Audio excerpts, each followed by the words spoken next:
Go, borrow vessels from everywhere, from all your neighbors, empty vessels. Do not gather just a few. And when you have come in, you shall shut the door behind you and your sons. Then pour it into all those vessels, and set aside the full ones.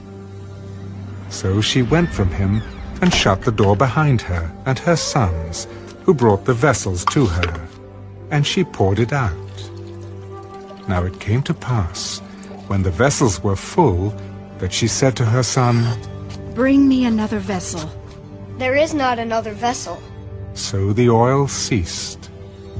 Then she came and told the man of God, and he said, Go, sell the oil and pay your debt, and you and your sons live on the rest. Now it happened one day that Elisha went to Shunem, where there was a notable woman, and she persuaded him to eat some food. So it was, as often as he passed by, he would turn in there to eat some food. And she said to her husband, Look now, I know that this is a holy man of God, who passes by us regularly. Please, let us make a small upper room on the wall, and let us put a bed for him there, and a table and a chair and a lampstand. So it will be, whenever he comes to us, he can turn in there.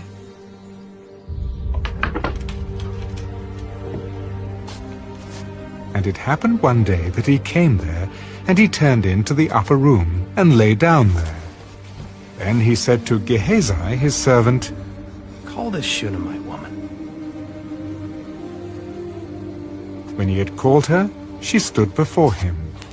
And he said to him, Say now to her, Look, you have been concerned for us with all this care.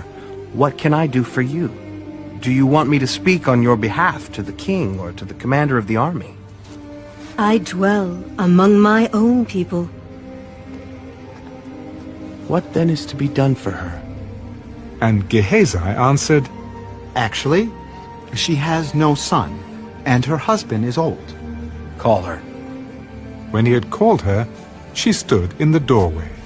About this time next year, you shall embrace a son. No, my lord. Man of God, do not lie to your maidservant. But the woman conceived, and bore a son when the appointed time had come, of which Elisha had told her. And the child grew.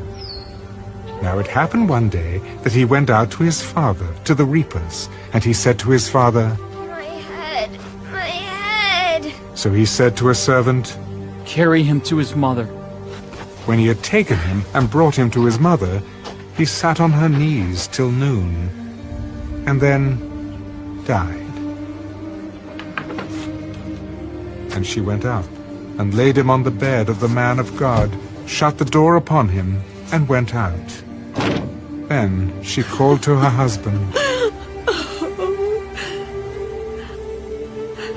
Please, send me one of the young men and one of the donkeys, that I may run to the man of God and come back. Why are you going to him today? It is neither the new moon nor the Sabbath. It is well.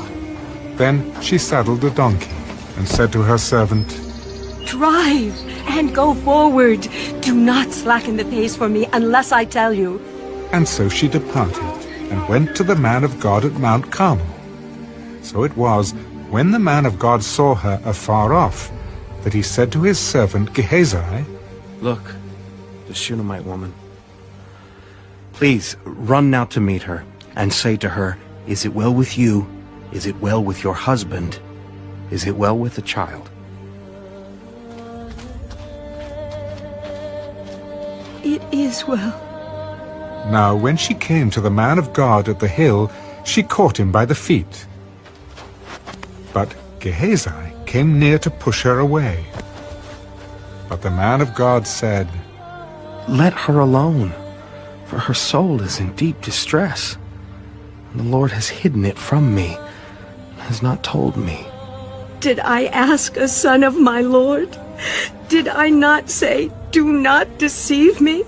Then he said to Gehazi, Get yourself ready. and take my staff in your hand, and be on your way. If you meet anyone, do not greet him. And if anyone greets you, do not answer him, but lay my staff on the face of the child. As the Lord lives, and as your soul lives, I will not leave you. So he arose and followed her. Now Gehazi went on ahead of them, and laid the staff on the face of the child. But there was neither voice nor hearing. Therefore he went back to meet him, and told him, The child is not awakened. When Elisha came into the house, there was the child, lying dead on his bed. He went in therefore, shut the door behind the two of them, and prayed to the Lord. And he went up and lay on the child, and put his mouth on his mouth, his eyes on his eyes, and his hands on his hands. And he stretched himself out on the child. And the flesh of the child became warm. He returned and walked back and forth in the house, and again went up and stretched himself out on him. Then the child sneezed 7 times, and the child opened his eyes. And he called Gehazi. Call the Shunammite woman. So he called her. Pick up your son. So she went in, fell at his feet, and bowed to the ground. Then she picked up her son and went out. And Elisha returned to Gilgal. And there was a famine in the land. Now the sons of the prophets were sitting before him, and he said to his servant, Put on the large pot, and boil stew for the sons of the prophets. So one went out into the field to gather herbs, and found a wild vine, and gathered from it a lapful of wild gourds, and came and sliced them into the pot of stew, though they did not know what they were. Then they served it to the men to eat. Now it happened, as they were eating the stew, that they cried out and said, Man of God, there is death in the pot. And they could not eat it. Then bring some flour. And he put it into the pot. Serve it to the people, that they may eat. And there was nothing harmful in the pot. Then a man came from Baal-Shalisha, and brought the man of God bread of the first fruits, 20 loaves of barley bread and newly ripened grain in his knapsack. And he said, Give it to the people, that they may eat. But his servant said, What? Shall I set this before 100 men? Give it to the people, that they may eat. For thus says the Lord, they shall eat, and have some left over. So he set it before them, and they ate, and had some left over, according to the word of the Lord.